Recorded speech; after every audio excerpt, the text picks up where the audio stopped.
people, how are you today? I'm glad you guys clicked on the video. This is the first video that I am shooting for this new series. So, please be patient with me as I navigate this new thing. So, I wanted to start off the series with the Golden Girls because who doesn't love the Golden Girls, right? So, yeah, I wanted to open it up with the Golden Girls because why not? So I just want to kind of go through their personal lives real quick and then do like a little montage at the end with a couple videos, clips that I found online that, you know, just nostalgic, and then wrapping it on up. Okay. So, I appreciate you guys like clicking on with me and everything. So I will go ahead on and begin. So, of course, it was four women, one living room in Miami. They weren't superheroes, they weren't royalty, but they ruled television. For 7 seasons, the Golden Girls made us laugh, cry, and believe that friendships, no matter your age, could still save the day.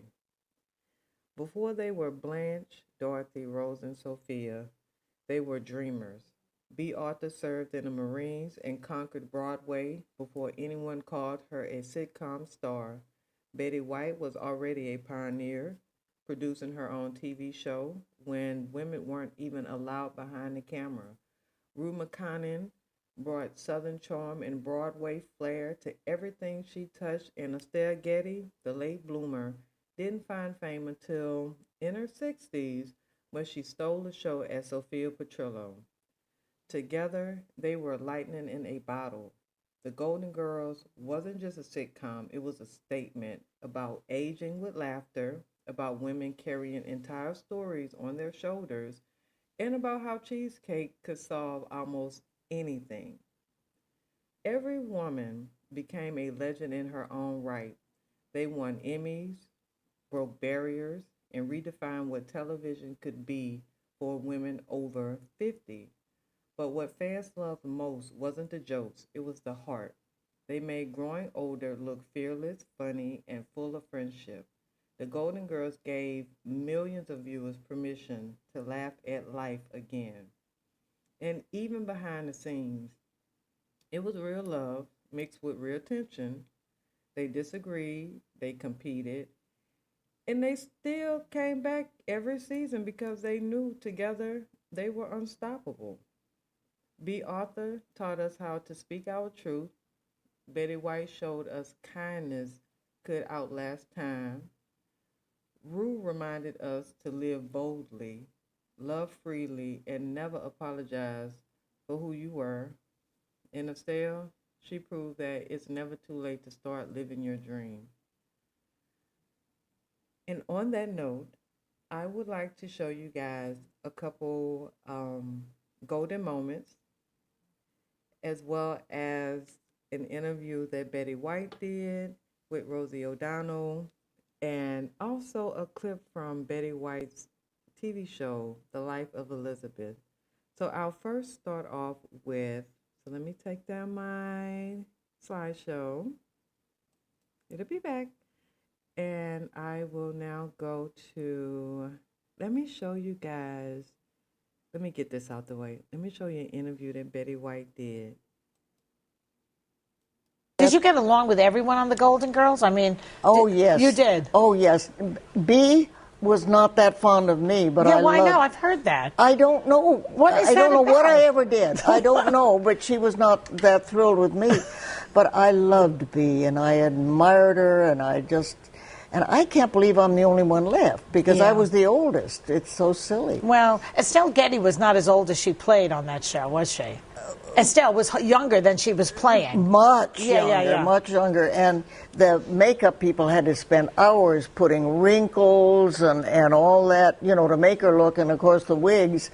So the first summer hiatus that we had, she came back, she had gotten a facelift. The makeup man said, what? Wow. I read that she never wanted to do any jokes about death because she was scared to die. she was mortally afraid of death. Yeah. She really was, and didn't think any dead jokes. And I can't tell you the number of funeral homes and scenes by caskets that we played, but she was never happy with She was it. afraid. Mm-hmm. Are you afraid? My mother has the most wonderful approach to death. She always, even growing up, she said, well, we know so many things. We know almost everything in the world, but we don't know what happens at that moment. A lot of people think they do, but they don't. She said, so whenever we'd lose somebody, she'd say, now he knows the secret. Oh. And now she knows the secret. That's a nice way to put it, I think. Do you believe in a life after death? I'd like to think so. It would be interesting, if providing that I'd earned the privilege of choosing what I do. You're going. Yes. I don't want to be president of the United States. Well, there's a new preacher talking about how there's no such thing as hell anymore. That they don't believe in hell anymore. Oh, really? Yeah, it's like one of these evangelical preachers is saying that he doesn't think there's a hell, which upsets people. Maybe he figures he's already been there. That could be. That could be.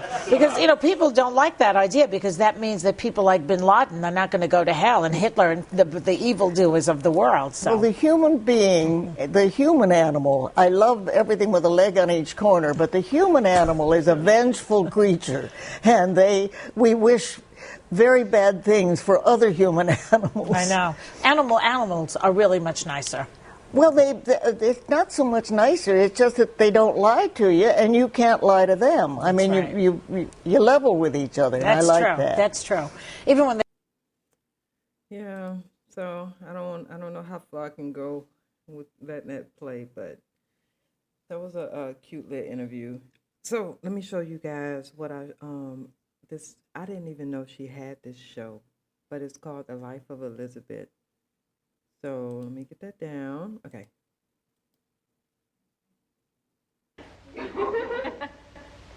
My father's a much older man. Aye, aye, sir. Aye, aye. Did I tell you that you and I are going out to dinner? Well, I thought I'd fix the sink in the back porch first. I didn't know the back porch was sinking. I have perfect pitch. You could probably make a fortune playing baseball. And I'll wait.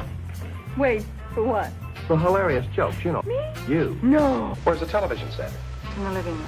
How in the world did you get it in the living room? It weighs a ton.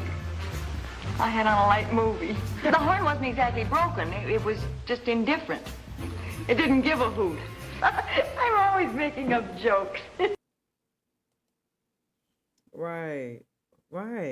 And this was during a time where women were not behind the camera. They just weren't doing anything like this. So she really was setting a tone. So let me see here. I think I have a clip from Sophia. Let me see here. I love when, okay, I think this was, let's see. Now, you're always a bit ornery, unpleasant, impolite, even downright mean. That's part of your charm. Thank you, you bed-hopping relic. No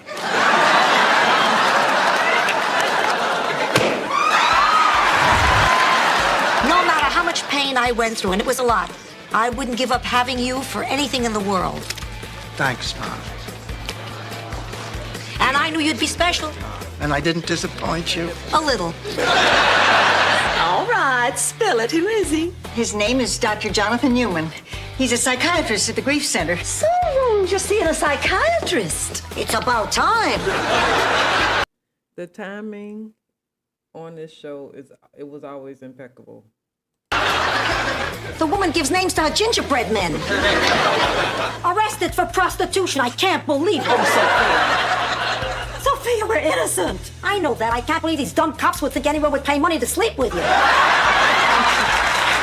God, I'm just so vulnerable. Does anybody know how to say vulnerable in Spanish? Oh, never mind. I'll say it with my eyes.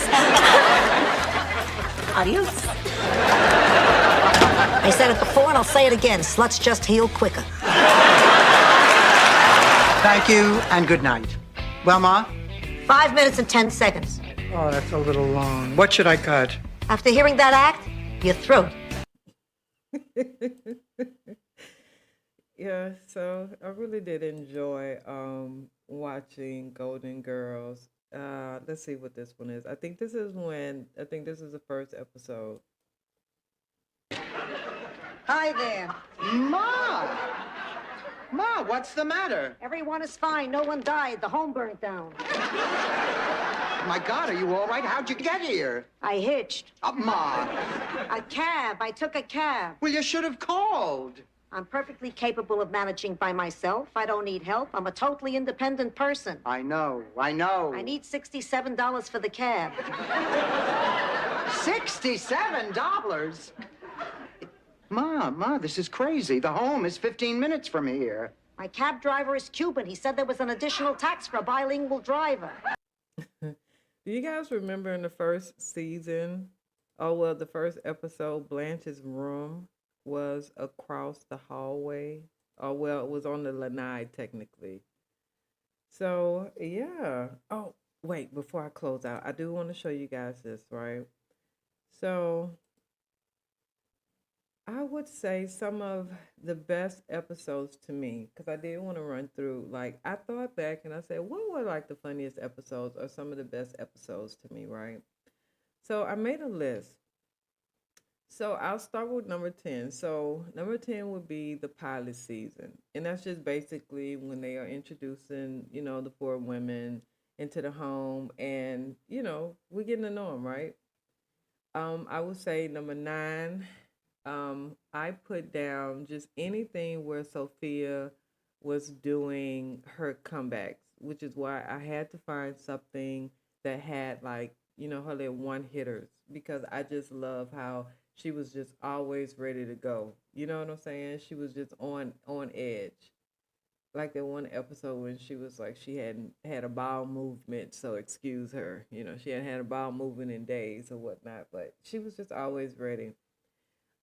Blanche's confidence was another thing that always reminded me as a woman, older, well, a lady that's getting older.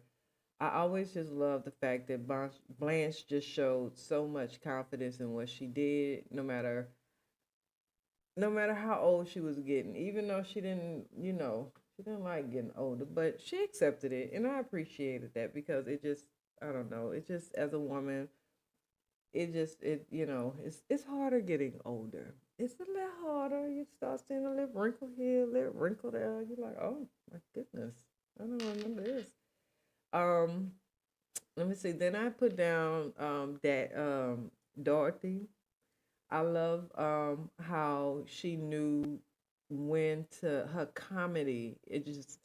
I remember seeing Erica Alexandria, and she was saying that Living Single was loosely from Golden Girls.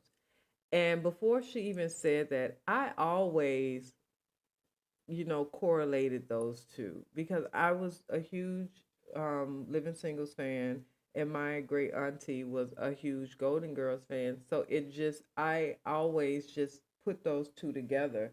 So it was just crazy. And just the comedy, the comic timing, the comedy in it. I just love how Dorothy is how Bea Arthur is just on it, right? Just even from when I watched her in Mod as well. I'm thinking about doing an episode on Mod. Well, I can't really, because then B and Rue already in there, and then okay, I'm not gonna do it.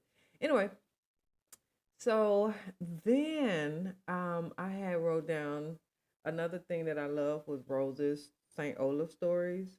Even though they really led to nothing, they had meaning sometimes, somewhere, but not all the time, which was truly enjoyable, right? Because she just poured her heart out, and it always had some type of punchline at the end. It did. It really did. And then when Stan started to come around, I really did enjoy that because, Dorothy, she was always going back and forth with him. And it was just like a master class on strength. She'd been with this man and, kind of laid back and let him kind of control everything, or he controlled everything. And she got out there and took charge of her life. And, and then him just coming around and trying to apologize, and then them getting almost remarrying. Because that was a good episode too, when Sophia was like, am I sitting or you guys like redwoods, So, yeah. But the show also had episodes that touched that time. Like when they talked about AIDS, that was very at that time that was something. And then I also put, besides AIDS, I did like the Slash, because they touched on like the homelessness epidemic when they had the lottery ticket and they had to go into the show to find a jacket, and they just, they were commingling with all these different types of people. And so they always brought some type of awareness. And then even with Blanche's brother coming out, Clay, oh look, right on time. So even with him coming out and them highlighting like the earlier stages or the earlier storylines of like the LGBTQ, and how family should have dignity, or just having dignity with whatever your family member or friend decide to do with their life. So it was like, the show just was very groundbreaking in that way, that it always brought out or touched on things, just like Blanche's father, who was a racist redneck, having an affair with, the nanny, and being a big alcoholic, and, and just not Blanche really not realizing that she's part of that racial group until she receives the bigotry and racism when she finds out that somebody in her family is a Yankee. So it's just the connections and the storylines, and the way that they are able to have these stories that just are so intricate, and they can always connect to your life. It was just amazing. And at the end of the day, they can just sit around and have a slice of cheesecake, and it will resolve everything. The friendship, it would fix everything, And but I will say the last episode, when the house was empty, it broke my heart. When Dorothy, she walks out and it's just silence, and she kept coming back, and she finally left, and we knew it was the end of a good time, but we were all happy to have went along with it. You know what I mean? You know how it might have been a long road ride, or a long ride, but you're happy that you did it, You know, I have situations like that where I remember a friend of, I ain't gonna take y'all down that long road, but we drove somewhere and it was a long ride, and I swear I'd never do it again. But we had made some really good memories on that ride. We were supposed to be gone for 3 or 4 days. We were gone for a month. Child, I lived. But anyway, the Golden Girls, they were funny. They were flawed. They were family to each other and to us. The Golden Girls didn't just entertain. They reminded us how to live. Thank you for being a friend. And I am going to, I think I'm going to do Peter Falk on the next episode. Yeah, I am going to do Peter Falk on the next episode. Because, forever golden, because, legends never fade. But I'm going to do Peter Falk because I want to know the man behind Columbo. And if you don't know who Columbo is, I don't know what to tell you, because, it's Columbo. But I do want to thank you guys for tuning in, and, give me some feedback. Give me some criticism. I know that it's a certain standard that people do when they are creating these docu-series or whatnot, but I didn't want to do all that. The fading in, fading out, voiceover, even though it is technically a voiceover. But I don't know. If you have any ideas, thoughts, please drop it in the comments, But yeah, thank you for listening. Tune in next week. Peter Falk is going to be who I talk about. So if you don't like Columbo, don't even worry about it, because I am a Columbo fan. So matter of fact, it's playing right now.